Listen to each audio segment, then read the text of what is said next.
what's up, family? This is Marseille, aka the Property Pastor, here with Kingdom Legacy Builders, where our mission is to help everyday people like you and me to build a lasting legacy for their children and their children's children using real estate principles and wealth building principles. You know, Proverbs 13:22, it says that a good man or good woman leaves an inheritance for their children's children. And if you're looking to use real estate investing, if you're looking to build wealth building, utilize wealth building principles to help build a legacy for yourself and your kids, you come to the right place. I'm your virtual mentor, and I'm going to be talking today all about real estate investing. And I want to talk today about 5 mistakes that you want to avoid when you're looking for your first rental property. So we're in our current series talking all about how do you buy your first rental property in the next 12 months. And I want to give you 5 key tips to avoid when you're looking for that first house. But before we get started, I want to ask you to make sure that you like the video and make sure that you subscribe to this channel. We are bringing great content every single week to help you in your journey as you work towards building a legacy for yourself and future generations. So make sure you like and subscribe. But let's go ahead and get started.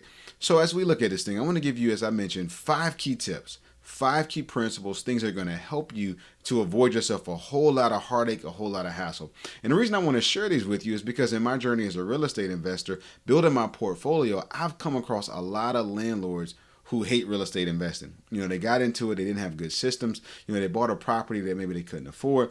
The thing that was supposed to be a blessing actually became a curse to them, right? So I want to help to cut that off. I want to help to head that off in the past, so to speak, so that you don't have to relive that pain. You know, I'm a firm believer that we can learn from others. So as your virtual mentor, I want to give you those 5 key tips. So let's go ahead and jump into it. The very first one is not knowing your numbers. And this is a key mistake that a lot of people make because, you know, you may be looking at it like, hey, I'm not a math whiz. I'm not really good at calculations and all those kind of things. And I'm just going to buy myself a rental property. It will make me rich, right? And I'm going to buy one of them. I'm going to go to the bank and then I'm going to be able to retire next week. That's just not how it happens. You know, real estate investing is considered a get rich slow type of strategy. But when you're buying a property, you really want to understand whether or not that property will cash flow, right? So you should never buy a house that your tenants cannot afford. One of the beautiful parts about real estate investing is that someone else pays down the mortgage, right? So you get the benefit from the equity, from the mortgage principal pay down, and that's what we call equity. So you're building equity over time that you can basically have the house paid off after years, or you can put it to use to buy further properties. But if your property doesn't cash flow, in other words, if the expenses are higher than the income that it generates, that house is what we call upside down. So if your tenants can't afford to pay the mortgage, guess who has to pay it?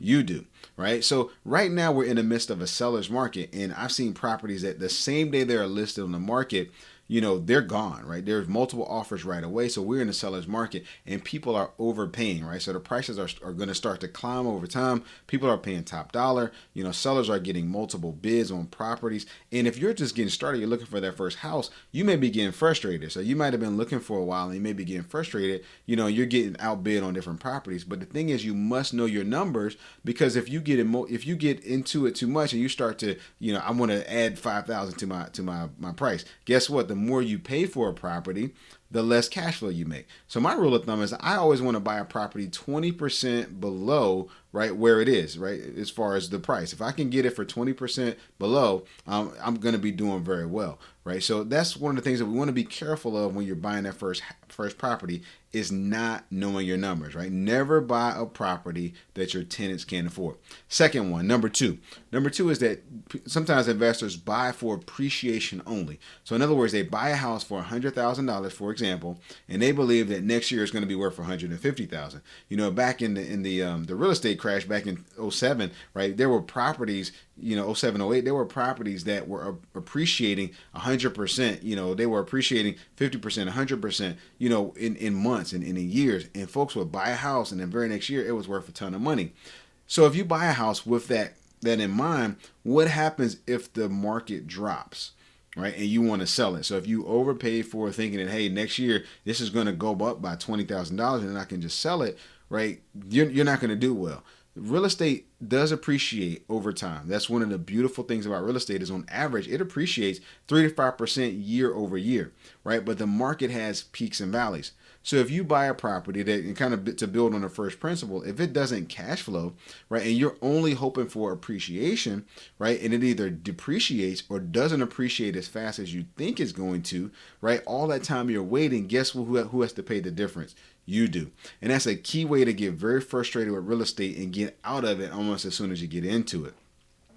The next one I want to share with you is a really big one. Now, this one is important because, especially when you're starting out, right? Not doing your due diligence, right? And what I mean by due diligence is the research that you have to put in to check the property out, right? Kind of kicking the tire, so to speak. Now, when you're buying a property, your realtor is going to tell you all sorts of things. This is a great house. The seller that you're buying from, they're going to tell you, oh, the tenants were fantastic. They always paid the rent on time. They're going to tell you, I never had any maintenance. They're going to tell you whatever they need to tell you in order to sell that house.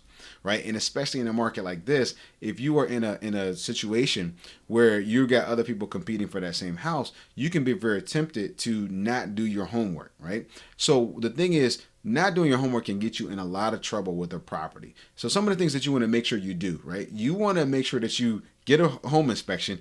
Go along on a home inspection if it's your first time, but read the inspection report. The thing I love about the inspection report, because it tells you everything wrong with the house, and then I go and I sit and I look at that inspection report, and I'm either gonna walk away, or I may use some of those things to become negotiation strategies for the house. I may say, hey, right now this AC unit is in bad shape.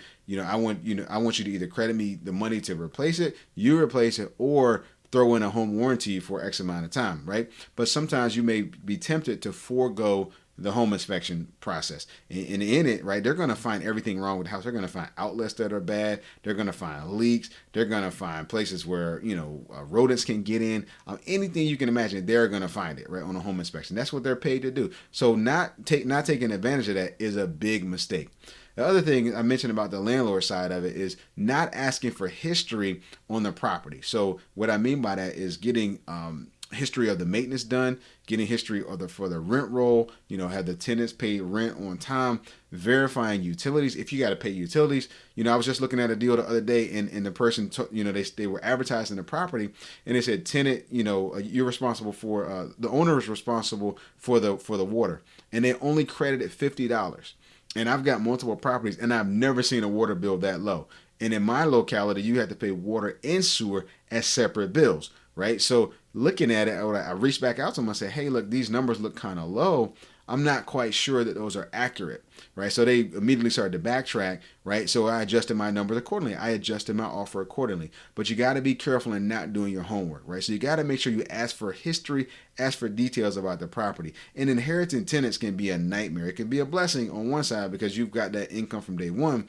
But on the other side, it could be a total nightmare because that previous landlord or previous owner may not have been a real good landlord, and they may have let tenants get away with all sorts of stuff like late payments. They may have let them, not enforcing the lease. So that tenant has become a nightmare, and their problem is now going to be your problem. So in terms of things like that, you want to be careful to, like I said, get your home inspection, get your moisture and termite report, find out everything wrong with that property. Other thing is kind of ignoring stuff, so structural issues, things you may see on the report, things you may see on the walkthrough, right? If you see a big crack in the wall, you see a big crack in the foundation, right? Those are bad things. Those are things that you may have to deal with later. Those are things that you may have to get over, insurance on. Things like you may be located in a flood zone, right? You got to do your homework. You got to do your due diligence. So a big mistake I see people make on their first property is they don't do their homework. The fourth thing I want to share with you that you want to avoid is buying on emotion. So I mentioned earlier we are in a seller's market, right? So if you've been looking for a while, you've been doing your homework, you've been watching, you've been tuning into Property Pastor videos, you've been reading books, you've been doing all of that stuff, right? One of the challenges that we can get into is kind of a bidding war and starting to buy on emotion. I work with a young man, in terms of mentoring and stuff like that, and I started to see that he was getting very emotional about it. And I said, hey, look, don't get emotional about this process because you're going to buy something that you're not going that you're going to be a headache. It's going to be a headache to you later.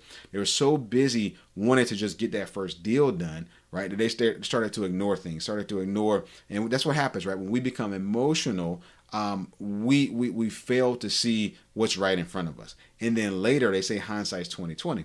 So when we start to buy on emotion, we ignore our numbers. We ignore warning signs. We ignore things that tell us, you shouldn't buy that property. And we want to become an investor just to become an investor.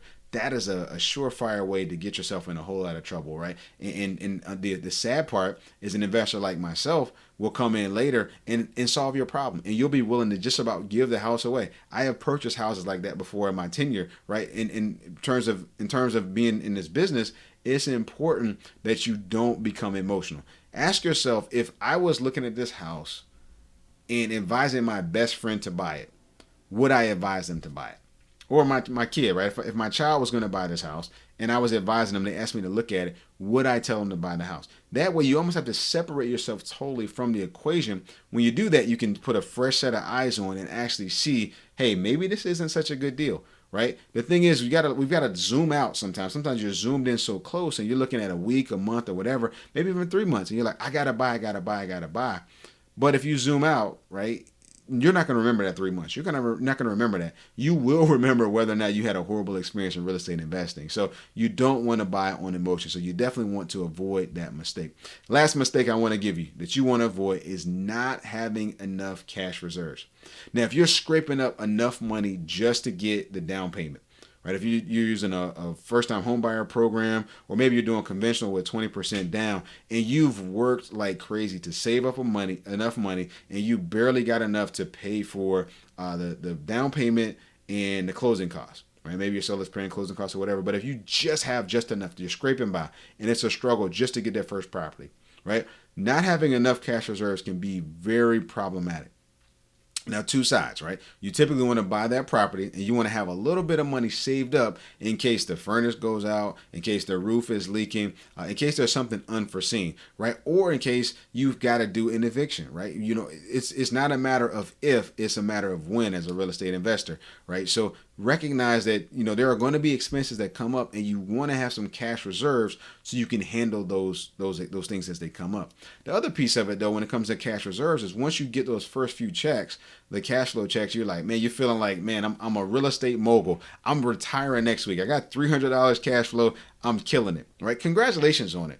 But on top of it, don't go and blow that money, right? Take that money and save a portion of it. We call it CapEx, capital expenditures, things that you put aside every single month as cash reserves, so that when the furnace breaks, when the roof leaks, when you have to go through an eviction, you can pull from that money and not your own money, the money that you pay your bills with, and the money that you eat with, and all that kind of stuff. Your spouse is looking at you like, what in the world did you get us into, right? You want to be really careful when it comes down to cash reserves. Over time, once you've got enough reserves built up over multiple properties, you don't have to keep saving quite as much because you've got it kind of set off to the side. And if you got 10 properties, the likelihood of things going wrong with every property at the same time is fairly low, right? So it's really important that you put aside cash, that you go in with some cash reserves so that you're not up at night, right? If you have cash reserves set aside, you will sleep much easier realizing that if something goes wrong, when it does, right, you've got enough money to take care of that issue. So those are 5 mistakes that I wanted to share with you guys that I see, investors make, that will really, jam you up in this business. So I want to help you to avoid those things, right? And I hope that this has been beneficial to you. We're going to do future videos about, as you're getting started, things you want to do and things you don't want to do, right? It's important that you have a mentor. It's important that you learn from other people's mistakes because you don't have to repeat them, right? So this has been today's video. I hope it's been a blessing to you. Thank you so much for tuning in. Again, make sure that you like and subscribe to the channel. Make sure you hit that like button. Make sure you hit that subscribe button. Make sure you share this video with somebody else who's looking at real estate investing, who's looking to build a legacy for their children. God bless you. Thank you so much for tuning in today. I can't wait to see you again soon. Take care. Be safe out there. God bless you.